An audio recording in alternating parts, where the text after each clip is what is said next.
Understanding pressure and how abdominal pressure can affect the pelvic floor can be a pretty hard topic to wrap your mind around because it's kind of like the wind. You're not actually really able to see it, but your pelvic floor can really feel the effects. So what dawned on me one day when I was watching my kids try to open a juice box where they were stabbing a straw in and spilling juice all over themselves is like, what a great analogy for pressure. So if you take a juice box and you don't apply any pressure to it, it's gonna be fine. It's just gonna simply sit there, juice is not gonna spill out. But what happens if you squeeze it and then you poke the hole in the straw, right? You're gonna get all this liquid out.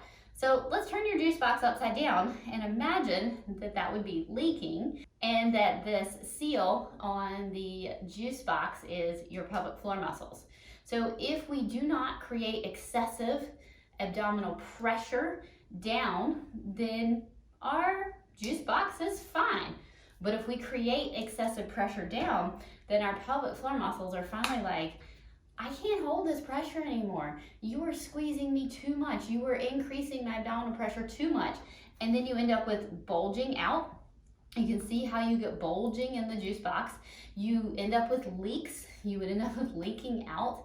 And so when we think about that juice box analogy, I want you to think about your pressure system here as that juice box analogy.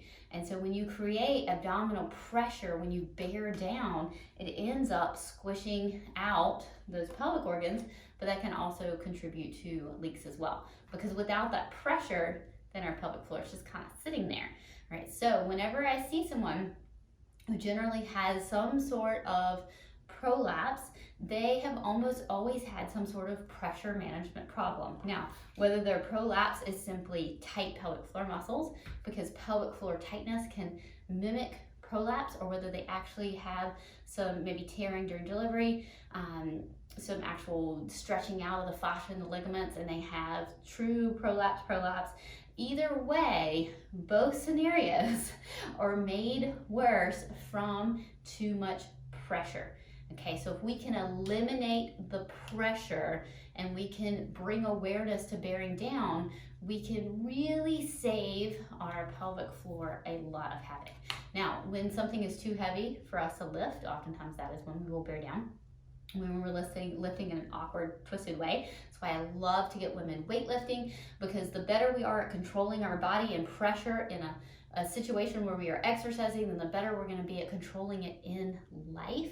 So we want to take that pressure management and put it in a function so that we can feel what's happening at our pelvic floor and we can prevent bearing down. So the stronger you are, the better off you are. And the more time you take to build awareness, the better off you are there. The other most common place that people bear down outside of life and trying to do things is having a bowel movement. So if you feel like you're a bit constipated or really having to work for that bowel movement, that is going to be something you want to address sooner rather than later, because that is really impacting the health of your pelvic floor. All right, so the next time you think about pressure, think about that juice box analogy and think about emptying out that pressure instead of bearing down. So one quick way you can check for that is hands on lower abs. And when you go to do something, if your lower abs kind of bulge out a little bit, then that tells you, hey, you probably were bearing down on your pelvic floor as well. Because as we squeeze this juice box, so if we have this side goes in and we squeeze this juice box, we would get a bearing down of our bottom of our pelvic floor, but also those lower abs as well. So use those lower abs for a little bit of a window into the pelvic floor if you're truly having trouble feeling what bearing down on your pelvic floor feels like.